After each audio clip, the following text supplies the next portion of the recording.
You're listening to The Big Lift, the podcast of Web Trends Optimize, the CRO solution that enables marketers and developers to maximize the ROI on their digital properties. Web Trends Optimize is a powerful, feature-rich and easy-to-use solution, all delivered within a fixed-price contract with no additional cost for increased functionality ever. During these podcasts, we meet some of the key influencers within the marketing and conversion world to understand their roles and examine their challenges. Today, I'm in conversation with Adam Naisbitt, founder of DigitallyEngaged, the UK's online marketing think tank, and most recently, Promethos, a marketing solution company hoping to change the way marketers manipulate content. Adam and his team are one of the few companies that BBC technology correspondent Rory Cellan-Jones has praised. As part of today's discussion, we find out why. Adam, it's not every day that you get a quote from Rory Cellan-Jones, technology correspondent at the BBC. Tell me, how did you get it? What was the reason? And why you described your team at DigitallyEngaged as very smart folks? So this is probably like one of my main career highlights. It was just such a surreal sort of sequence of events that led to it. Back in 2012, we'd finished like a 3-year research project into what became our marketing framework, and had a process for approaching marketing, brought it out, and the kind of industry just went, yeah, everyone's got one of these, it's what do you want from us? And it was really deflating at the time. So the 2012 Olympics happened, and there was a real issue getting tickets, sort of like availability. The website kept crashing, loads of empty seats. And I'd built a program to get tickets, or to spot tickets for the gymnastics for my fiance. So we decided to plug it into Twitter and promote it as a bit of a showcase project for what we could do. And sort of fast forward through the games. By the end of it, worldwide coverage, reached, I think, more people than the Sun newspaper, #1 technology story over the games. And at the very end of the games, the BBC, so Rory Cellan-Jones, did a social media Olympics, they called it. And the gold medal for the team went to the official Team DE, the official Team GB campaign. I was going to say, in Germany all of a sudden. Yeah, that's it. So the official campaign, and then the silver medal went to us, and that's where that came from. And we've dined out on it ever since. So that must be, as one would describe, a feather in your cap. Does that enable you to get more business, or is that just a nice over the dinner table kind of conversation? I think it's really helps with credibility. So those initial conversations where people, there's a lot of skepticism in the industry, and arguably rightly so. And it just helps sort of diffuse that. It's the one that, it feels weird because it was, what we're looking at 8 years ago, and it's still the one that everybody loves and everyone talks about. But I sort of sometimes feel like that guy who's like, yeah, back when I was a kid, we did this thing that was really good. And we've done other sort of stuff since then. But, that's the one that it was a once in a lifetime thing. It was such a great opportunity. And to be a part of something that was so special as well as the Olympics, and to be recognized for that was just mind blowing. Not just for me, but for like the whole team who worked on it. Yeah, it's certainly a nice accolade to have. If I'm right, DigitallyEngaged enables marketers to consume what I would describe as unbiased advice on all things digital. And it also provides marketing education. But what made you believe that there was a need for this in the first place? It stems from, there's a couple of problems in the marketing industry that I talk about. And one of them's bias. And it's not sort of like nefarious, like people are misleading or anything. It's just the industry's got so fragmented. We've ended up in this kind of, if all you've got is a hammer, everything looks like a nail situation. So it's like SEO consultants, everything, they see everything from an SEO point of view, social media consultants, everything from a social media point of view. And that's where their experience is. And ultimately, usually as well, that's what they're trying to sell. So what we found is it makes it really hard to navigate, really hard to sort of take this top-down view of like, how does all this fit together? And that sort of confusion, uncertainty is a real hurdle for clients, for businesses out there. And way back in 2009, that's how we sort of came into the industry. That's what we wanted to solve. And the framework we built was designed to solve that, it doesn't matter how inexperienced a marketer you are, to give you a process you can follow where everything just fits into place. And all of the things we do come from that. So the advice, the support, the training, everything stems from solving that problem. How does that align, if it does at all, with the kind of the Chartered Institute of Marketing, which is kind of the de facto go-to for marketing education?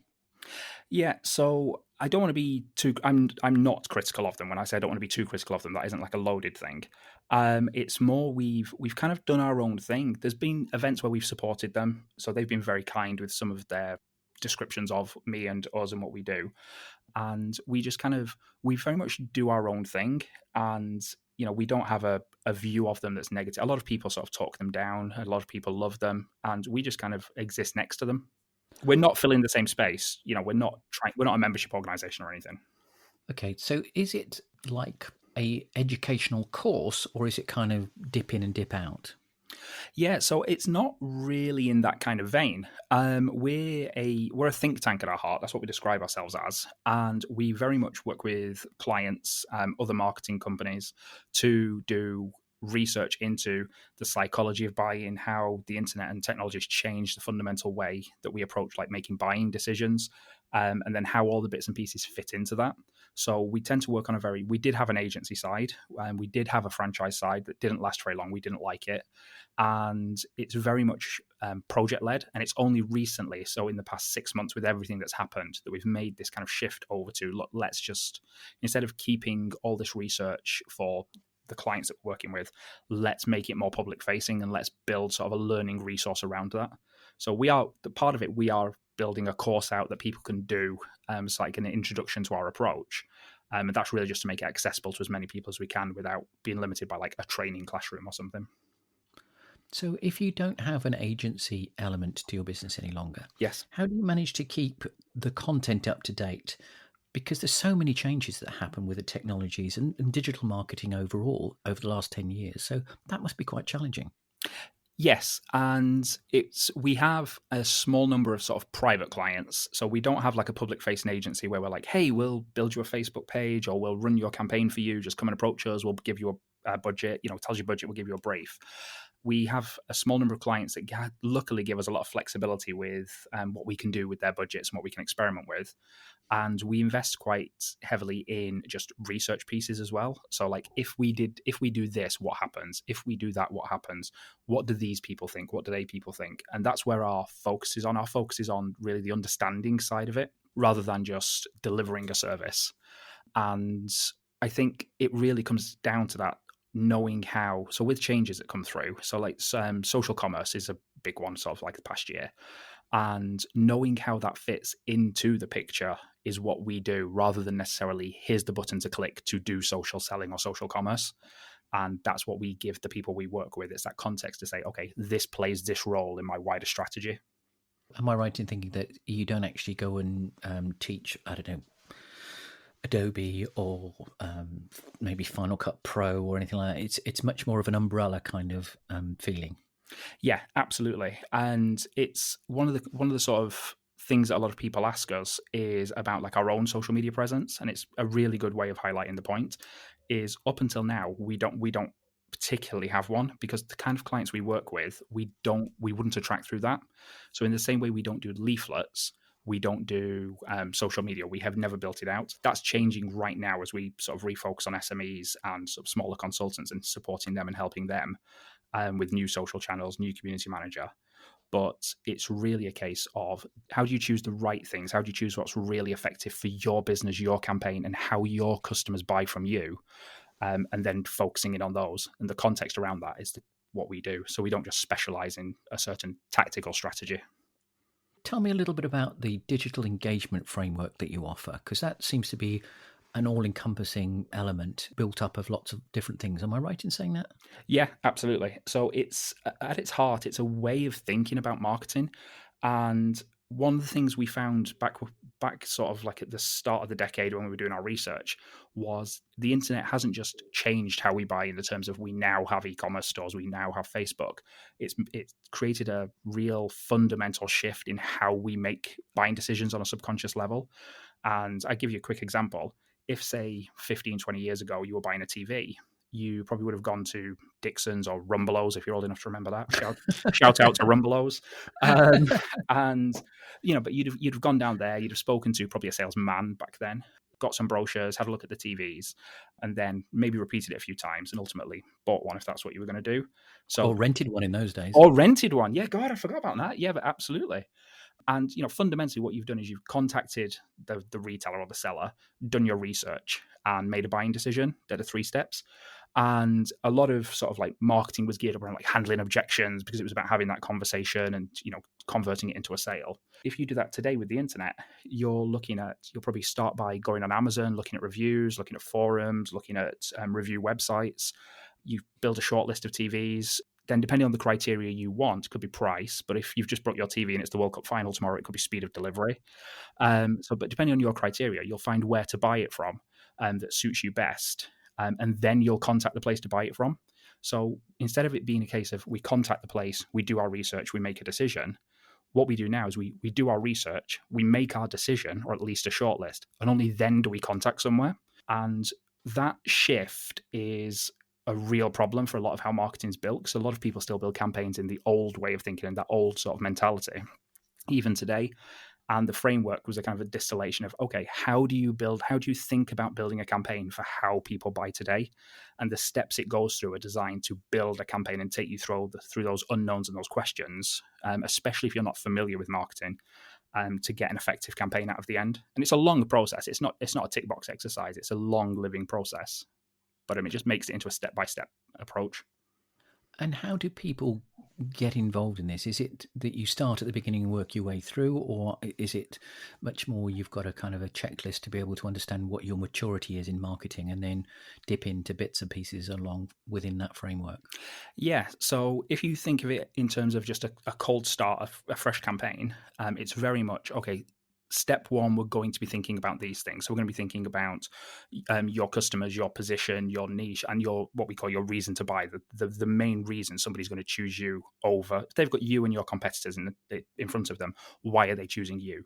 And then it takes you from there, step-by-step process. There's 9 steps to run through.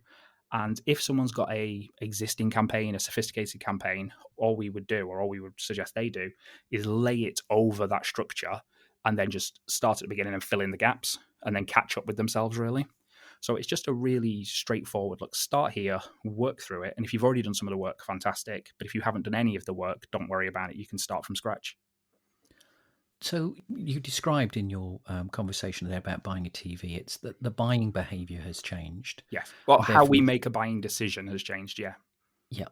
And I've worked with some consumer psychologists in the past, and although we all believe that we do things entirely differently, we all tend to do the same things, give or take, a couple of steps along the way to whatever process that is. Yeah. Do you involve consumer psychologists in planning and delivering your content? So when we designed the framework, that was kind of what we didn't expect the 3 years to be 3 years. We were developers of a different business, and we were solving our own marketing and kind of went down the rabbit hole with it a little bit. And it was really, we just wanted to build a plan for ourselves. And at that stage, we had consumer psychologists, and behavioral economics has played a huge role in the framework. The Obama election campaign, the original one, was a huge inspiration because that was something that really cut through like how social media can impact behavioral change. That's what gets us excited, those kind of things. So when Cambridge Analytica first came out, and a bit of a dirty word now, isn't it? You're not allowed to say that. It's not a swear word yet. It's not quite that bad. But when that came out, I'm quite open about this. A lot of their approach and their methodology was very, very clever. What they did with it, it's with great power comes great responsibility is the kind of thing. But their actual approach was very, very clever and a very sort of smart look at how psychology and psychographics overlap with technology.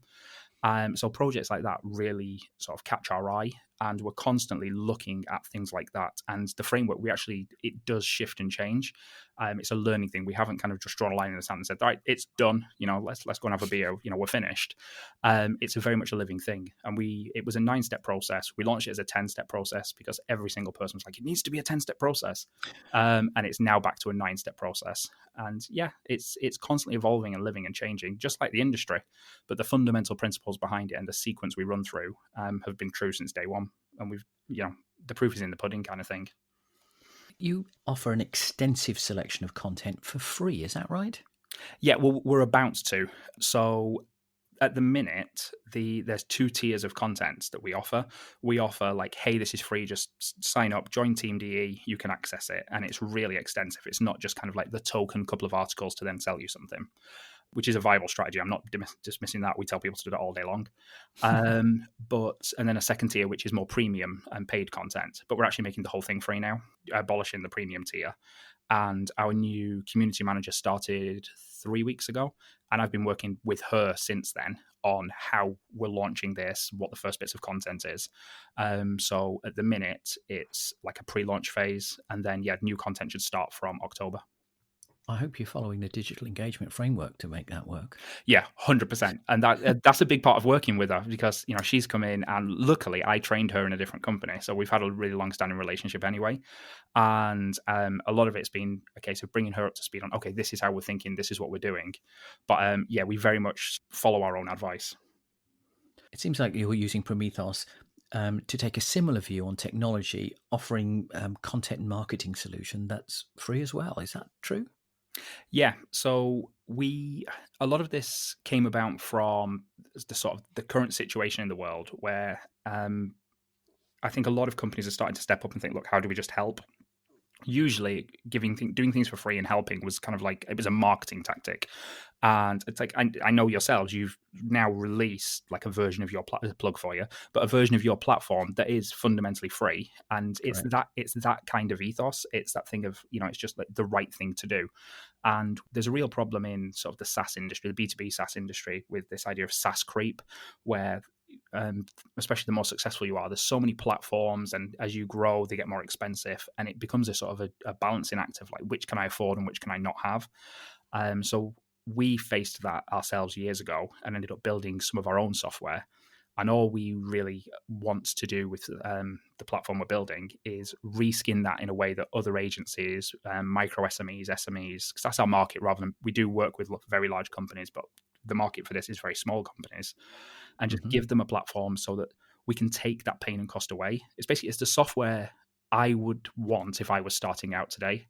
And that's what we want to do. But yeah, fundamentally, the intent is to make it just completely free for life. And we just have to throttle that to make sure we can sustain it.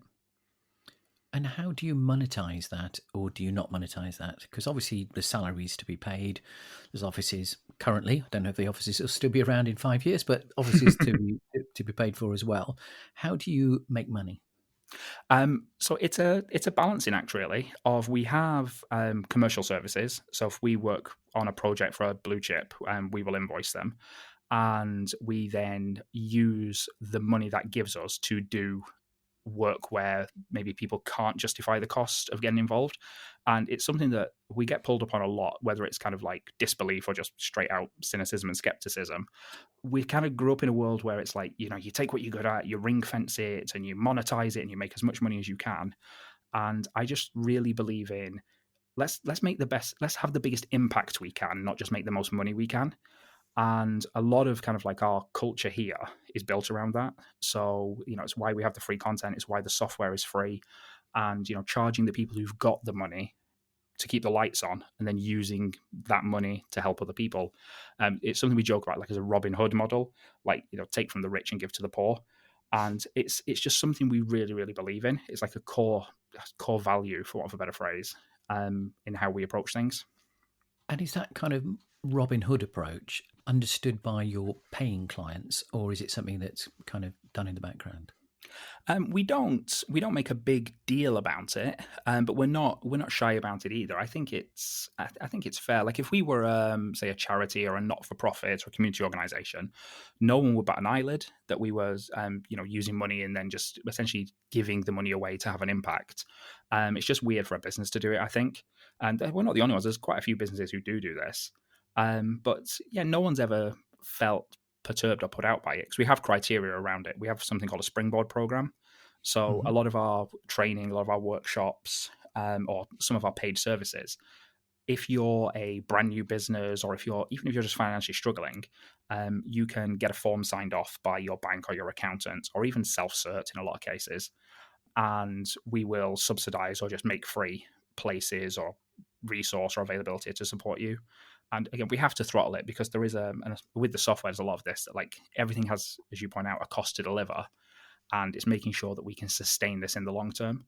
But we tend to find that people inherently are really sort of genuine and good, and if we help somebody for free, and have an impact on them, they then become a champion of ours. And it's, they might not pay us with pound notes, but they'll pay us with, shares on social, support, testimonials, love.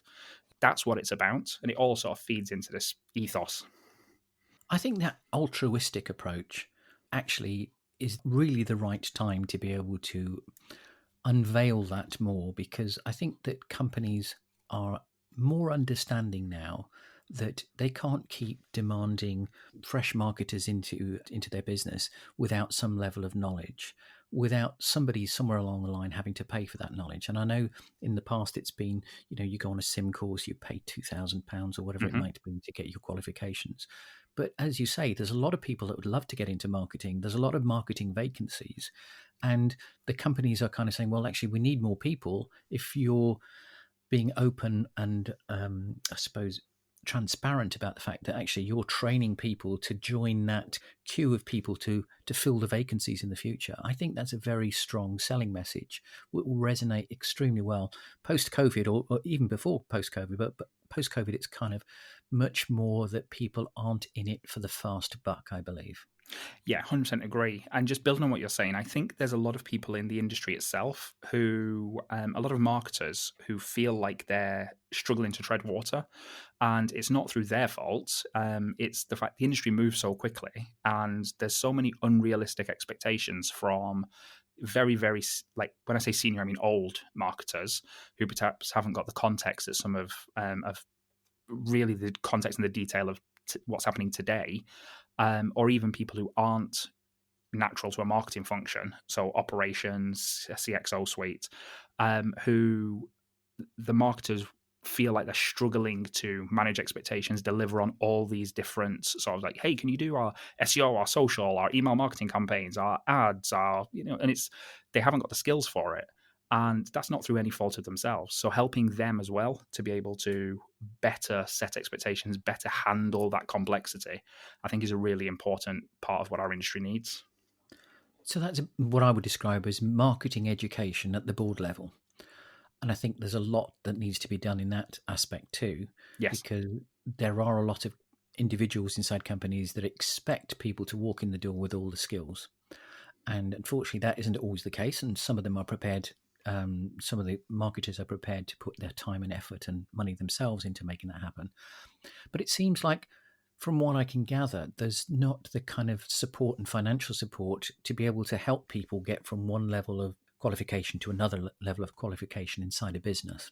Yeah. And I think that education that you're trying to deliver to the marketer would be equally valuable to the board level people to be able to say, look, marketing is evolving all the time. You can't expect people to be coming to your business fully fledged with everything that's going on, but we can provide them with some of this level of education, but we'd like to educate you in the fact that there are things that are done differently now than the way that you were done before. So who Absolutely. knows, it might be an opportunity for you. Yeah, and I think there's a distinction as well between, or something, a distinction it's helpful to get into that sort of the executive level of, do you want marketers who are GPs or do you want marketers who are heart surgeons? So do you want them who they've got a very sort of general, maybe shallower context of marketing so they can do a bit of everything, or do you want someone who's really specialized in like this specific function, this specific activity?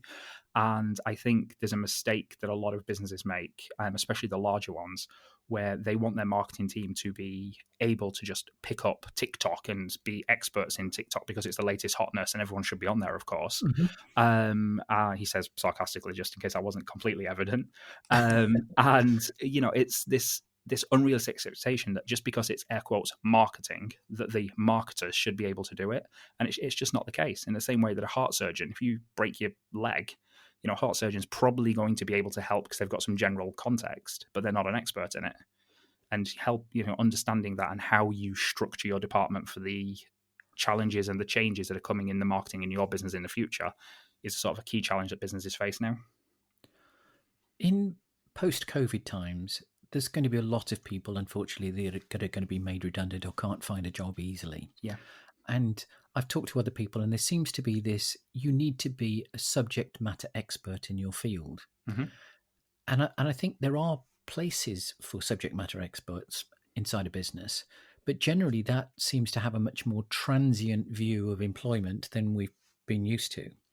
Do you feel that there is that kind of ability to bring in expertise just to do a particular job for a period of time? Maybe that's days, weeks, or months? Um, I think it's needed. I don't know if businesses are quite ready for it. Um, it's almost like what this whole pandemic has taught us, that for years and years and years we've been talking about remote working and how to facilitate that, and businesses have said, "Well, it's too difficult. We're not set up for it. We can't do it." And then all of a sudden, sorry guys, you're locking the doors. Everyone's working from home, and we've managed to deal with it. Yep. And I think there's an element of marketing, how we view marketing, maybe does have to change. That you need people who are strategically responsible for the development and execution of the plan, for want of a better phrase. So the overall strategy, and then knowing when to bring in, whether it's software expertise, just literally fingers on keyboards who can help within certain aspects that you're delivering on that campaign, and being a flexible function rather than just having someone who's a air quotes marketer and expecting them to be able to do that and putting that pressure directly on them. Yeah, it's more of a specialism than a jack of all trades. Absolutely. Allowing them to be able to do what they need to do at the time that they really need it. So I described it as the gig economy for marketers, basically coming in and coming out of businesses because they have a specialism that's needed at that particular time, and could potentially also be an educator in that particular space as well. So they can leave, and people behind within the business have picked up some more knowledge to take that further forward. Yeah, I think there's an important challenge about keeping it joined up, but I'm presuming that we can sort of tackle that. I don't have any objection to that. This kind of like transient consultant who's more tactical rather than strategic, just goes in, fills a certain role for a certain period of time, and then leaves. I think that's perfectly viable and probably where it'll head. Moving back to the technology and Prometheus, and when you're offering that for free, many of, I suppose, your critics could say that Google already does that sort of thing. So what kind of differentiates you between Google and yourselves?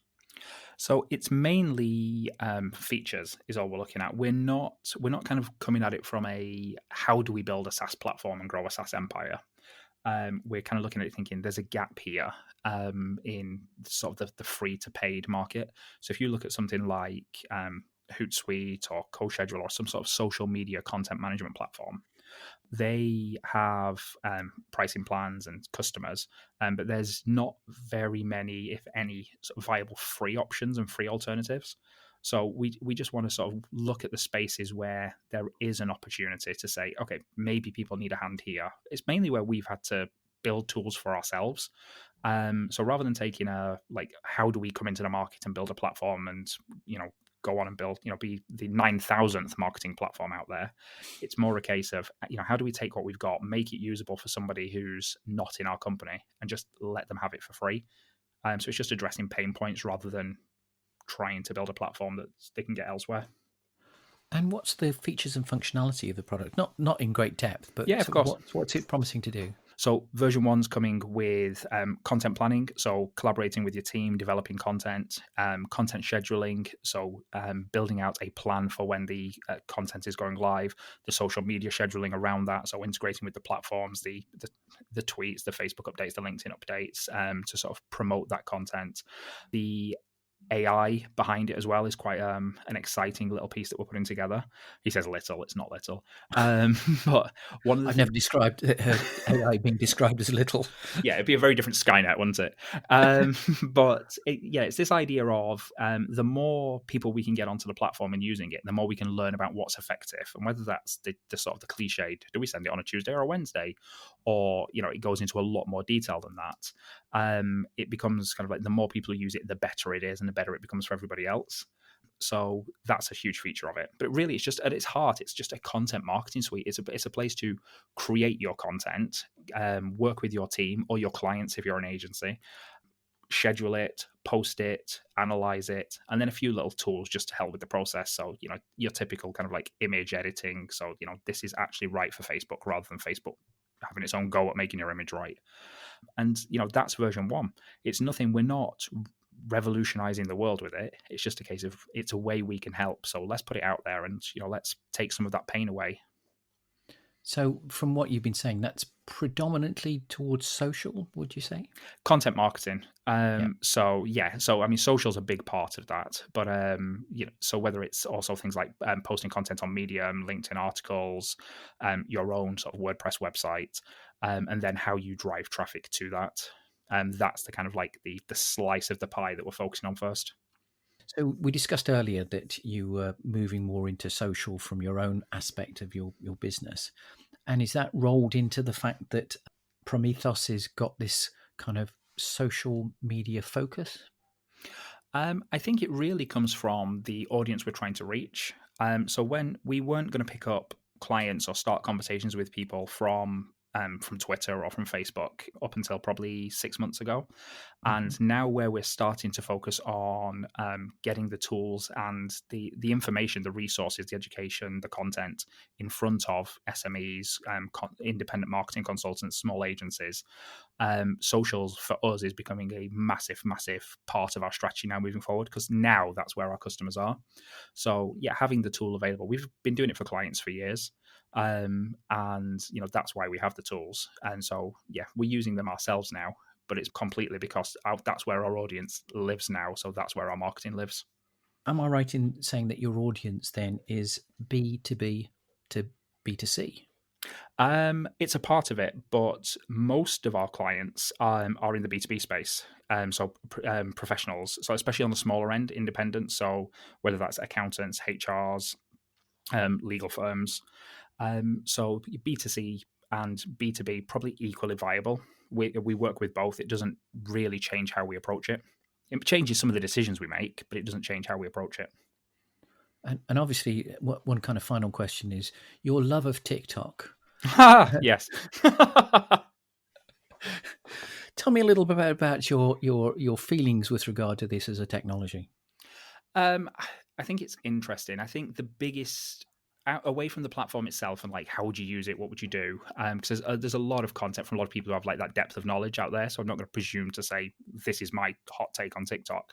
I think the one sort of thing that really speaks to me is how we've got to be mindful of how these new platforms are coming through, predominantly as generations change. And how we need to be adapting marketing to what our audience is doing, and not necessarily trying to say, well, we want to use this platform, so we're going to push our content out and force our customers to consume it on that platform. I think that's the biggest lesson for me from TikTok, is that reminder. And it was the same with Snapchat, same with Instagram, that there's this evolving cycle that we as marketers will always just have to keep doing as the generations pick up a new platform. It's just like a revolving door. There are so many things coming in and a Mm-hmm. few that are left by the wayside. Yeah, how's your MySpace page? Do you know, I think I left that alone a couple of years ago. I just wasn't getting the responses. That's it.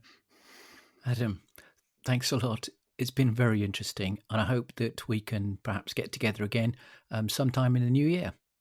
Yeah, of course.